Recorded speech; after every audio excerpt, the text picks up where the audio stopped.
தென்காசி மாவட்டத்தில் கடையம் அருகே இயற்கை எழில் சூழ அமைந்துள்ளது தோரணமலை ஸ்ரீ முருகன் கோவில். 60ஆம் ஆண்டு இறைப்பணியில் தோரணமலை முருகனுக்கு இறைப்பணி செய்த அமரர் கே.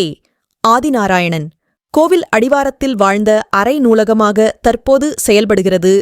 இந்த நூலகத்தில் ஆன்மீகம், தன்னம்பிக்கை, வரலாற்று நூல்கள் மற்றும் போட்டித் தேர்வுகளுக்கான புத்தகங்களும் ஆயிரக்கணக்கில் உள்ளது.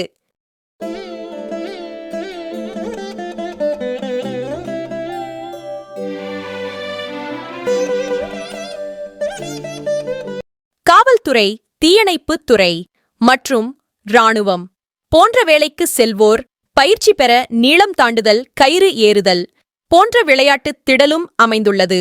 இவர்களுக்கு காலை, மதியம் உணவும் வழங்கப்படுகிறது. தோரணமலையில் மாணவர்களுக்கான கோடை விடுமுறையில் தனித்திறன் மேம்பாட்டு போட்டிகள் நடத்தப்படுகிறது. 90களில் குழந்தைகள் விளையாடிய விளையாட்டுகளை மீண்டும் விளையாடும் வண்ணம் பம்பரம் ஆடுதல், கோலிக்குண்டு விளையாடுதல், கிட்டிப்புல் என்ற செல்லாங்குச்சி விளையாடுதல், குழந்தைகளுக்கு தேன் மிட்டாய், குருவி ரொட்டி, ஆரஞ்சு மிட்டாய், கடலை மிட்டாய் போன்ற மறந்து போன பண்டங்களை விளையாட்டின் இடைவெளியில் கொடுத்து மகிழ்விக்கப்பட்டது.